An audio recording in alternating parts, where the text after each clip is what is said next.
गुजरात के वडोदरा में वकील मंडल के चुनाव को लेकर उत्साह का माहौल देखा जा रहा है। अगर आप वडोदरा के योगा सर्कल से दिवालीपुरा जाने वाली सड़क से गुजरेंगे तो आप जरूर सोच में पड़ जाएंगे कि आखिरकार अब कौन सा चुनाव आने वाला है जो इतने सारे बैनर पोस्टर लगे हैं। दरअसल ये जो पोस्टर लगे हैं वो है बड़ौदा बार एसोसिएशन के चुनाव के। वडोदरा वकील मंडल के जो चुनाव 20 दिसंबर को होने जा रहे हैं, हर साल दिसंबर महीने में होते हैं, इस बार भी 20 दिसंबर को होने जा रहे हैं और उसी का पोस्टर वॉर तरीके का एक माहौल यहाँ देखने मिल रहा है। वैसे इस चुनाव में वोट आपको नहीं करना है, वोट तो वकील ही करते हैं, लेकिन माहौल बनाने के लिए पूरे योगा सर्कल से लेकर दिवालीपुरा रोड तक पोस्टर लगा दिए गए हैं और अलग अलग पोस्ट के लिए जो कंटेस्टेंट दावेदारी कर रहे हैं उनके बड़े बड़े पोस्टर यहाँ लगे हैं। जनरल सेक्रेटरी हो, प्रेसिडेंट हो, वाइस प्रेसिडेंट हो, मैनेजिंग कमेटी, लाइब्रेरी सेक्रेटरी की पोस्ट हो, हर पोस्ट के लिए अलग अलग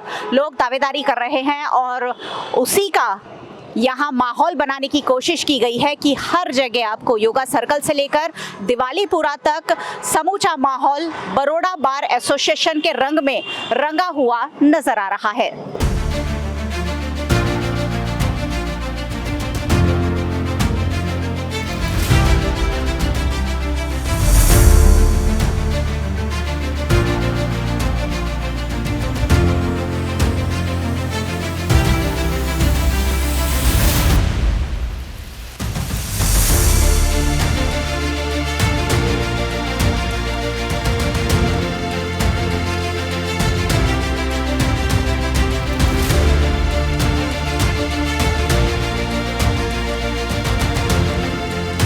गुजरात का वडोदरा शहर जो महाराजा सयाजीराव गायकवाड़ के नाम से जाना जाता है, यहाँ लोकसभा, विधानसभा और नगर पालिका के चुनाव का जितना उत्साह होता है, करीब करीब वैसा ही उत्साह यहाँ बड़ौदा बार एसोसिएशन के चुनाव में भी देखने मिलता है। अगर आप दिवालीपुरा इलाके से इन दिनों गुजरे हो तो योगा सर्कल तक आप देख पा रहे हैं कि एक पोस्टर का पूरा आपको एक जमियाना देखने मिलेगा कि लाइन से पोस्टर लगे हैं जो दिखा रहे हैं कि 20 दिसंबर को बड़ौदा बार एसोसिएशन के चुनाव होने जा रहे हैं। हर किसी को पता चल गया है और हर बार कंटेस्ट करके जीतने वाले नलिन पटेल हमारे साथ हैं। पूछेंगे उनसे कि इस बार कौन से नए एजेंडे के साथ वकीलों के हित में क्या करने की कोशिश कर रहे हैं। नलिन भाई, फिर एक बार वकीलों का चुनाव, कितना उत्साह है सबसे पहले तो इस चुनाव को लेकर? मुझे ये इलेक्शन जो है वो इलेक्शन लड़ने का जितना मुझे उत्साह है उससे कहीं ज़्यादा उत्साह क्या है कि हमारे सब वकील लोग हैं, वो वकील लोग के लिए मैं ये इलेक्शन तो ठीक है मगर उसको मैं एक उत्सव की तरह से मैं मनाना चाहता हूँ। और हमारे पूरे साल में एक उत्सव आता है, उसको आप उत्सव कहो या इलेक्शन कहो, और मैं उत्सव की तरह से ही सभी वकील मित्रों को एंजॉय करवाना चाहता हूँ कि देखो ये हमारा माहौल है और हम ट्रेस में है, तो ये भी थोड़ा माहौल है कि जिसमें आप आओ और आप भी भाग लो और आप भी इतना आगे बढ़ो। ये मेरी प्रेरणा देने के लिए मैं ये त्योहार की तरह मनाना चाहता हूँ इलेक्शन। जी बिल्कुल। वैसे भी हमारे देश में हमेशा ही चुनाव को उत्सव की तरह मनाया जाता है और यहाँ बड़ौदा बार एसोसिएशन चुनाव कई सालों से मैं कवर कर रही हूँ, यहाँ एक अलग ही उत्साह देखने मिलता है। पिछले बार क्या एजेंडा के साथ आगे बढ़े थे और कितने काम पूरे हुए और इस बार क्या एजेंडा के साथ आगे बढ़ रहे हैं वो पूछेंगे। सर, पिछली बार क्या क्या एजेंडा रखे थे और उनमें से कितने पूरे हुए हैं? पिछली बार जो एजेंडा थे उसमें से महत्तम एजेंडा तो पूरे हुए ही है और वो एजेंडा ऐसे थे कि पीरियोडिकल नहीं थे, वो तो कंटिन्यू रहना ही चाहिए। मेरे बाद में अगर कोई दूसरा भी प्रेसिडेंट आया तो उसको वो एजेंडे पे चलना पड़े, ऐसा मेरा एजेंडा था। सपोज़ कि जूनियर वकील है, उनकी स्किल डेवलप हो, लीगल स्किल डेवलपमेंट के लिए जो क्लासेस है और उनको जो फ्री में उसको पुस्तक वो सब मिले। ये अभी समझो कि ये भी नया कानून आया है, तो नया कानून क्या है ये सब की उनको जानकारी मिले, उसके सेमिनार हो, ये हम कर रहे हैं। ये हमारा एजेंडा ही था और ये एजेंडा अभी ख़त्म नहीं हुआ है। ये अगले साल में ये जो नया इलेक्शन है उसमें भी यही एजेंडा हमारा रहेगा। और दूसरी, यहाँ वकील लोग जो कोर्ट के प्रीमाइसिस में उनको जो अभी सुविधा है उससे कहीं ज़्यादा सुविधा देने का मेरा दूसरा एजेंडा है और उसके लिए मेरा तो रिजल्ट 20 तारीख को आएगा, मगर उससे पहले मैंने हाई कोर्ट में जिस तरह काफ़े शुरू हुआ है, मिट्टू काफ़े, तो वो काफ़े हमने सुप्रीम कोर्ट की गाइडेंस के मुताबिक जो चालू हुआ है उसकी मांग यहाँ गिरी है। तो आप देख रहे हैं कि यहाँ भी पूरी खुली जगह है, उस कॉर्नर पे भी खुली जगह है, वहाँ ये शुरू हो तो सब वकील को ये अपनी आने वाले दिनों में उनको बैठने की जगह मिल जाए। बैठने की मतलब खाने पीने के लिए जो जगह चाहिए, चाय नाश्ते के लिए जो कैंटीन बनी है, मगर अंदर की साइड है, किसी को पता नहीं चलता है। तो ये खुले में अगर हो कैंटीन तो सभी वकील खुले में बैठ के भी एंजॉय कर सकते हैं। सर, वकीलों की बैठक व्यवस्था को लेकर मुद्दा था, अब नया कोर्ट प्रीमाइसेस भी बन गया है, कब तक वकीलों के लिए इसे मुहैया करा दिया जाएगा? देखो, ये नया एडवोकेट हाउस मेरे जो कार्यकाल है उसमें बना है, ये सब वकील जानते हैं। और ये नया जो बना है उसमें हम सभी वकील को जितना मिले जगह स्पेस क्या है वो देख के हम उनको समावेश करेंगे। अभी तो ये नया एडवोकेट हाउस जो है उसके अंदर कहीं खामियां थी, हमने देखी, वो PWD वाले को हमने बोला है कि इतनी इतनी हमको करके दो सुविधा। और यहाँ एयर कंडीशन AC की बात भी लास्ट टाइम हुई थी, वो भी नहीं है, तो इसलिए हमने सब मांग की है, वो भी मिल जाएगी तो नया एडवोकेट हाउस भी चालू हो जाएगा। सर, पिछली बार पोस्टर वॉर देखा गया था, इस बार भी हो सकता है पोस्टर फाड़े जाने तक की खबरें आए, इस बार सोशल मीडिया पर भी वॉर चल रहा है, क्या कहेंगे इस ये ना तो वकीलों के इलेक्शन में होता है, मगर आप जानते हो कि बड़े बड़े इलेक्शन है उसमें भी ये होता ही है। अपना आक्रोश किस तरह निकालना, तो रात को 2 बजे 3 बजे अगर कोई नहीं है तो जाके चाकू लगा देने का, मगर वो पोस्टर फाड़ सकते हैं। मेरे बैलेट पेपर जो वोट है उसको फाड़ नहीं सकेंगे। सोशल मीडिया पर भी काफी कुछ चल रहा है, उसके बारे में क्या कहेंगे? सोशल मीडिया में चलना ही चाहिए, तभी तो लोगों को पता चलेगा कि क्या माहौल है, क्योंकि यहाँ इलेक्शन में वकील आते हैं और वकील जानते हैं कि क्या है क्या नहीं, मगर बाहर के जो लोग हैं उनको भी ये जानना चाहिए कि वकीलों का इलेक्शन कैसे होता है और कौन सा कैंडिडेट आगे है, कौन सा पीछे है। सर, पॉलिटिकल इन्फ्लुएंस भी काफ़ी रहता है, इस बार भी आपके खिलाफ प्रेसिडेंट के रूप में पॉलिटिकल के रूप में समर्थक खड़े किए गए हैं, क्या कहेंगे इसके बारे में? वो तो बरसों से चलता है, सिलसिला है, और अगले सालों में भी हमारे खिलाफ में ऐसी साजिशें हुई थी, मगर ऊपर वाला देखता है। और मैं कर्म में मानता हूँ, मैंने आज तक जो काम किया है बिना स्वार्थ किया है, और सबको साथ में लेके जो मैं चल रहा हूँ, मेरी पूरी टीम को BBA की और सभी वकीलों जो है उनको साथ में लेके मैं चलता हूँ, इसलिए मुझे कोई फिक्र नहीं है, क्योंकि मेरा काम बोलता है। सर, आखिरी सवाल, कितने आश्वस्त है इस बार अपनी जीत के लिए? इस बार जीत तो मेरी 100% तय हुई है, मगर देखना ये है कि कौन कितनी बाजी लगा जाता है। चलिए, बहुत बहुत शुक्रिया VNM से बातचीत के लिए। 20 दिसंबर को ये चुनाव होने हैं और 20 दिसंबर को होने वाले चुनाव के दौरान कौन जीतता है, कौन बाजी मारता है, उस पर तो नज़र बनी ही रहेगी। बड़ौदा बार एसोसिएशन के जो चुनाव होते हैं उसमें जो सबसे इंटरेस्टिंग पोस्ट होती है वो होती है प्रेसिडेंट की पोस्ट, और इस बार वैकांक जोशी, जिसे विक्की जोशी के नाम से जाना जाता है, वो भी दावेदारी कर रहे हैं। सर, इस बार प्रेसिडेंट के रूप में दावेदारी कर रहे हैं, क्या कहेंगे? आपने नामांकन भी भर दिया है, किस एजेंडा के साथ आगे बढ़ने वाले हैं? एजेंडा तो मेरे जो है वो 2-3 एजेंडा है। जो पहला है वो नया एडवोकेट हाउस यहाँ पे बना गया है और उसका पोजीशन लेके एडवोकेट को वहाँ शिफ्ट करना है। और दूसरा मेरा जो मेन एजेंडा है वो ये है कि बहुत टाइम से हमारे एडवोकेट ग्रुप में लॉयर्स के इंश्योरेंस की बात चल रही है, तो एक ग्रुप इंश्योरेंस एडवोकेट का लेना है और वकीलों को उसके अवसान के बाद उसके लाभ मिले, ऐसा मुझे करने की मैं कोशिश करूँगा ये करने के लिए। और जूनियर एडवोकेट जो नए आए हुए हैं बाहर में, उनके लिए हर महीने में 3rd सैटरडे को एक प्रोग्राम रखना है अवेयरनेस के लिए, नए लॉस के उनको पता चले और जो भी उनकी तकलीफ़ है वो सीनियर एडवोकेट उनके साथ बात करके दूर कर सके। और एक जो नए एडवोकेट्स आ रहे हैं उनके लिए स्टाइपेंड कुछ मिल सके, तो उसके लिए BCG में मैं रजूआत करने वाला हूँ। ये मेरे मुख्य जो है पॉइंट्स है। सर, हर बार इलेक्शन होते हैं, हर बार बहुत सारे पदाधिकारी चुनकर आते हैं, उन्होंने क्या काम छोड़े हैं, नहीं किए हैं, जो और आगे आप करना चाहते हैं? देखिए, मैं भी 3 बार वाइस प्रेसिडेंट रह चुका हूँ बाहर में, और मैंने मेरे टेन्योर में मेरे साथी एडवोकेट के साथ जो भी कुछ प्रॉब्लम्स थे वो सॉल्व किए हुए हैं।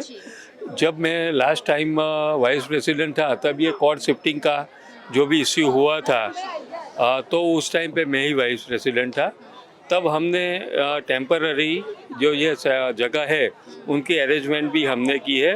वो बहुत मेजर इश्यू था उस टाइम का, वो भी मैंने साथी मित्रों के साथ ये सॉल्व आउट किया हुआ है। ये सर, पॉलिटिकल इन्फ्लुएंस भी काफ़ी रहता है इस चुनाव में, इसके बारे में क्या कहेंगे? देखिए, चुटनी जो होती है उसमें कहीं ना कहीं ये तो सब चलता ही रहता है, आप भारत में कहीं भी देखो, जहाँ भी इलेक्शन होते हैं वहाँ ये समीकरण आते ही रहते हैं। कितने आश्वस्त है कि वकील जो हैं आपको इस बार प्रेसिडेंट बनाएंगे? अब ये तो अपने ग्रुप और जो मैंने काम किया है उसे देख के लोग डिसाइड करेंगे।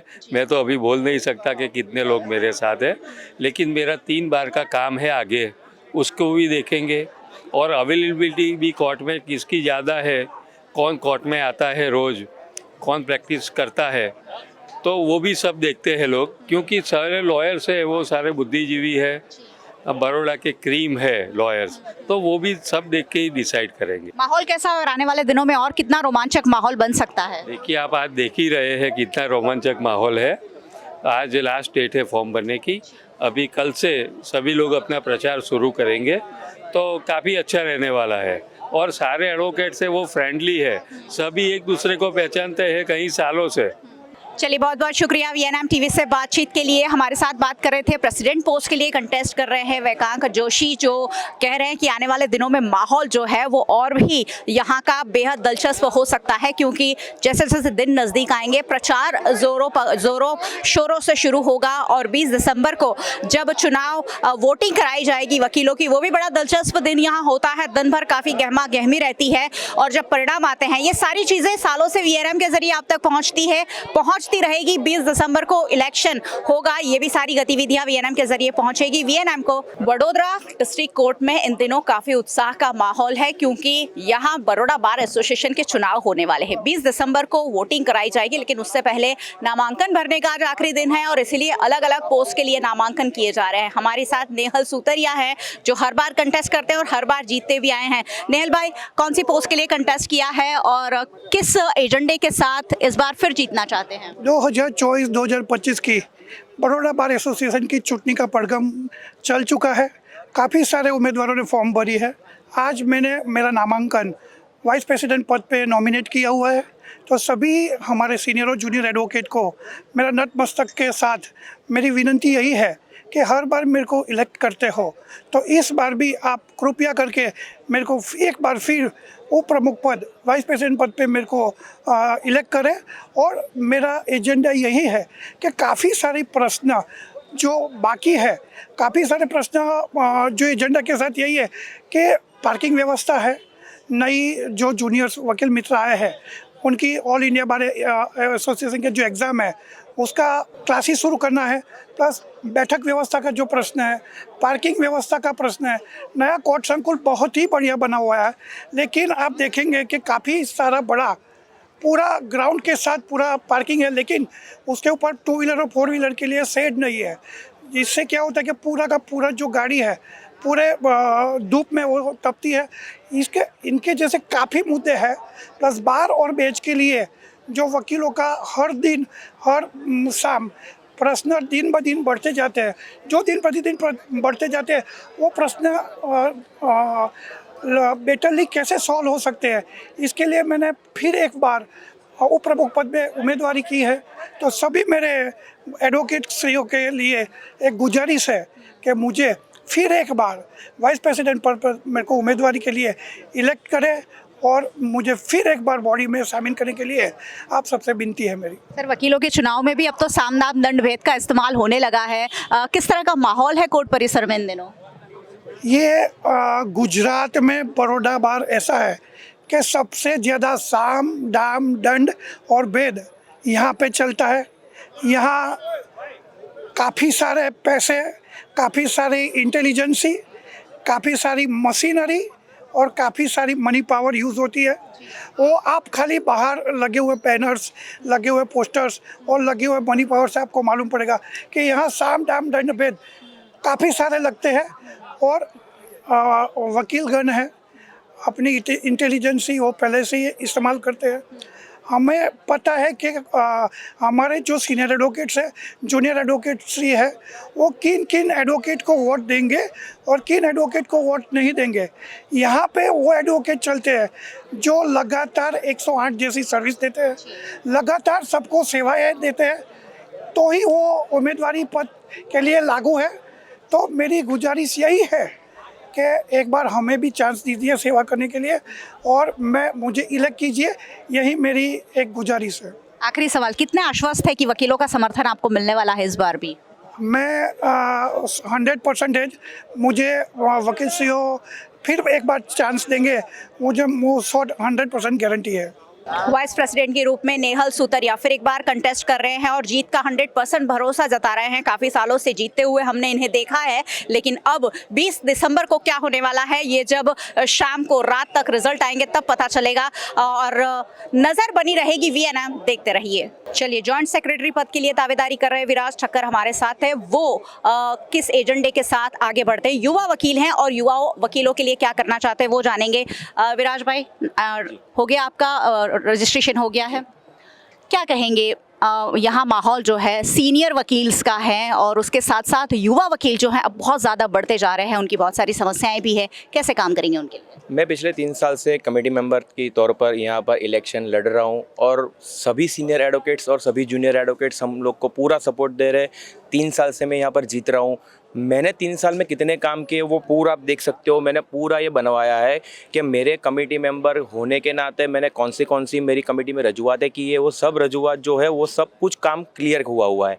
उसके बावजूद मैंने मेरे खुद के कितने काम किए, वेलफेयर फंड में जो पैसा करवाना है वो सब कुछ से लेकर ब्लड डोनेशन के लेकर जितने भी सरकार के नोटरी का डॉक्यूमेंटेशन का जो इशू चल रहा था वो मैं खुद यहाँ से दिल्ली तक गया था और 250 से 300 जो नोटरी के अपॉइंटमेंट हो चुके हैं उन लोगों के लिए NOC और उनके रिगार्डिंग जो भी डॉक्यूमेंटेशन है सब कुछ करवाने के लिए यहाँ से कुछ बहुत सारे एडवोकेट बोल रहे थे, तो यहाँ से मैंने पहल की और मैं दिल्ली जाकर हमारे जो कायदा मंत्री है, लीगल लॉ मिनिस्टर, उनसे मैंने रजूआत की हमारे सांसद के थ्रू और वहाँ पर बहुत ही अच्छा पॉजिटिव मिला और उन लोगों ने बोला कि बड़ौदा से आपने इतने युवा होकर यहाँ तक आपने वडोदरा के वकीलों के लिए यहाँ पर किया, बहुत बड़ी बात है। आगे चलकर मेरे दूसरे भी यहाँ पर एक एजेंडा, मैंने 10 एजेंडा लिए हुए कि आगे मैं जीतकर कौन से काम करूँगा। सबसे पहली प्रायोरिटी मेरी रहेगी, नया एडवोकेट हाउस बन रहा है उसके अंदर बैठक व्यवस्था, उसके अंदर ग्राउंड फ्लोर पर सीनियर एडवोकेट्स, नोटरी एडवोकेट्स, उसके ऊपर जितने भी लेडीज़ एडवोकेट्स हैं उनका एक सिस्टमेटिक उनका बैठक व्यवस्था हो, उसके ऊपर जो मिडिल एज वाले उनका बैठक व्यवस्था हो और फोर्थ यानी कि लास्ट फ्लोर ऊपर वाला फ्लोर उसके ऊपर जितने भी जूनियर एडवोकेट हैं उनके लिए बैठक व्यवस्था का प्राधान्य दिया जाएगा, ऐसा मेरा एक पूरा एजेंडा है। उसके साथ साथ वेलफेयर एसोसिएशन का फंड अकाउंट ओपनिंग किया हुआ है, तो वेलफेयर का अकाउंट में कैसे पैसे आता है, कैसे लाना है, वो सब कुछ मैंने मेरे बार में रिप्रेजेंटेशन कर दिया है, उसको आगे बढ़ाना है। 4th थिंग, वकीलों का जजेस के सामने और पुलिस डिपार्टमेंट के सामने पूरा मान सम्मान उनका रहना चाहिए, उसकी पूरी तकेदारी करनी है, वो भी मेरा एजेंडा है। और दूसरा एक पार्किंग का इशू है जो बहुत टाइम से हम लोग, मेरे 3 साल के करियर में मैं जो कमेटी में रहा हूँ 3 साल में, उस दौरान कई बार हम लोगों ने किया है, पुलिस वाले आते हैं सब कुछ करते हैं, लेकिन even though as it is हो जाता है, तो उसके रिगार्डिंग भी गृह मंत्री तक हम लोग उसकी रजूआत करें और ज़्यादा से ज़्यादा पुलिस फोर्स पार्किंग के लिए यहाँ पर लगाई जाए, उसका मेरा प्राधान्य रहेगा। चलिए, काफ़ी सारे एजेंडा है और काफ़ी सारे एजेंडे पे काम होते आए हैं, 2-3 सालों से पहले ही इलेक्ट होते आ रहे हैं और इस बार भी कोशिश है कि इन कामों को जो दिल्ली तक वो लेकर गए हैं। हाल ही में हमने उनको VNM TV के जरिए आपने देखा भी होगा कि सांसद के जरिए उन्होंने जो नोटरी का काम है वो करवाया है। मैनेजिंग कमेटी की पोस्ट के लिए मंथन पंड्या भी, एडवोकेट मंथन पंड्या दावेदारी कर रहे हैं। मंथन भाई, आप क्या कहना चाहेंगे? बार और बेंच का जो इश्यू पहले रहा था उसमें भी बहुत अच्छी कामगिरी करी हुई है और बार और बेंच के सिवा युवा वकीलों के जितने भी इश्यूज़ है उसको लेके भी मैं साथ लेके चल रहा हूँ। युवा वकीलों के जो भी क्वेश्चंस है उसमें भी बार और बेंच के अंदर जो रिस्पेक्ट मिलना चाहिए जूनियर्स को जजेस के द्वारा, वो भी उसके लिए मैंने लड़त पहले की हुई है और अभी भी मेरी चालू हुई है। और पुलिस की जो कार्यवाही, जो पुलिस है, जो पुलिस प्रशासन है, वो लोग सीनियर्स और जूनियर्स एडवोकेट्स को जो इज्जत देने की बात आती है उसके लिए मैंने लड़त की हुई है और मेरी एक ही गुजारिश है कि अच्छे से अच्छे वोट से मुझे जिताइए। मैं कमेटी में आगे बहुत अच्छे काम कर रहे हैं, ये मेरी गुजारिश। चलिए, किसे वोट मिलते हैं और वकील जो हैं वो किसे जिताते हैं वो 20 दिसंबर को तय हो जाएगा, जो VNM के जरिए आप देख पाएंगे। वैसे तो बड़ौदा बार एसोसिएशन के चुनाव में हमेशा ही उत्साह देखने मिलता है, लेकिन साल दर साल यहाँ उत्साह में बढ़ोतरी हो रही है। वकीलों की संख्या जो है लगातार बढ़ रही है, उनकी समस्याएं जो है लगातार बढ़ रही है और उनकी समस्याओं को सुलझाने के लिए जो लोग आगे आ रहे हैं, चुनाव में कंटेस्ट कर रहे हैं, वो भी लगातार बढ़ते जा रहे हैं। उन्हीं में से एक है रितेश ठक्कर। रितेश जी, कौन सी पोस्ट के लिए दावेदारी की है इस बार और क्या कहेंगे, कौन से मिशन के साथ आगे बढ़ रहे हैं? मैं यहाँ पर 2008 से प्रैक्टिस कर रहा हूँ। 2011 से मैंने कमेटी मेंबर में मेरी पहली उम्मीदवारी नोंदाई थी। 2011 से 2017 तक मैं बड़ौदा बार एसोसिएशन में कमेटी मेंबर के तौर पे मैंने मेरी सेवा दी है। 2017 से 2019 तक मैंने जॉइंट सेक्रेटरी पद पे मेरी उम्मीदवारी नोंदाई थी और उसमें मैंने सेवा दी। 2019 से टिल टुडे मैं जनरल सेक्रेटरी पद पर मेरी उम्मीदवारी नोंदाई थी और मैं जनरल सेक्रेटरी पर अभी इंचार्ज जनरल सेक्रेटरी पद पर यथावत हूँ। आने वाले जो हमारे 20 तारीख को जो चुनाव है, उस चुनाव में मैंने मेरी जनरल सेक्रेटरी पद पर मैंने फिर से उम्मीदवारी नोंदाई है और बड़ौदा बार एसोसिएशन के मेरे जो सारे लॉयर्स हैं उन पर मुझे पूरा भरोसा है कि इस बार भी हर साल की तरह मुझे जंगी बहुमति से जिता कर लाएंगे और फिर से एक बार बड़ौदा बार एसोसिएशन के सभी लॉयर्स एडवोकेट्स की मुझे सेवा करने का मौका प्रदान करेंगे। सर, इस बार का चुनाव कैसा रहने की उम्मीद है? कौन कौन से एजेंडे के साथ आगे बढ़ रहे हैं? क्या काम वकीलों के लिए करने की इच्छा रख रहे हैं? वैसे तो बड़ौदा बार एसोसिएशन की इलेक्शन हर बार बहुत ऐतिहासिक रहता है, बहुत चर्चास्पद रहता है। आपने देखा होगा कि कोर्ट के बाहर 1 किलोमीटर के दायरे में कितने सारे बैनर्स लगे, होर्डिंग्स लगे। इससे आपको पता चलता है कि यहाँ का इलेक्शन कितना अच्छा और कितना जोशीला रहता है। पूरे वडोदरा को वोट करने का मन हो गया, उतने पोस्टर आप लोगों ने लगाए हैं। सही बात है, पूरे इंडिया में ऐसा माहौल नहीं है जितना जैसा बड़ौदा बार एसोसिएशन में है। और आने वाले समय में हमारा अहम मुद्दा वही रहेगा कि हमारे जो बड़ौदा बार एसोसिएशन के लॉयर्स की जो बैठक व्यवस्था जो बाकी है, जो बहुत काफ़ी सारे लॉयर्स हैं जिनकी बैठक व्यवस्था नहीं हुई है, उनका अभी हमें नया एडवोकेट हाउस के जो हमको पजेशन दिया गया है उनमें थोड़ी और फैसिलिटीज़ बाकी है। वो फैसिलिटीज़ जैसे ही ख़त्म करके डिस्ट्रिक्ट जज फिर से हम उसका पजेशन देंगे। तुरंत ही हमारा इलेक्शन ख़त्म होने के बाद तुरंत हमारी नई कमेटी बनेगी। उसमें हमारा पहला जो हमारा मुद्दा रहेगा वो हमारे बैठक व्यवस्था रहेगी हमारे लॉयर्स के लिए। क्या लगता है इस बार फिर एक बार वकीलों का विश्वास जीत पाएंगे? मैं ये बता सकता हूँ कि यहाँ के वकीलों पर मुझे इतना भरोसा है कि किसी को चुने या ना चुने पर वकील मुझे तो जरूर चुनेंगे। चलिए, आशा करते हैं 20 दिसंबर को जो परिणाम आए वो आपके हक में आए। और जनरल सेक्रेटरी की पोस्ट पर दावेदारी कर रहे हैं एडवोकेट रितेश ठक्कर और हर साल करते हैं, जीतते भी आए हैं। और इसलिए भी माहौल अब बनता जा रहा है क्योंकि बहुत सारे हज़ारों की संख्या में वकील हैं और हज़ारों की संख्या में वकील उस दिन भी जो माहौल होगा वो VNM के जरिए आप तक पहुँचता रहेगा। VNM आपको हमेशा देखते रहना है।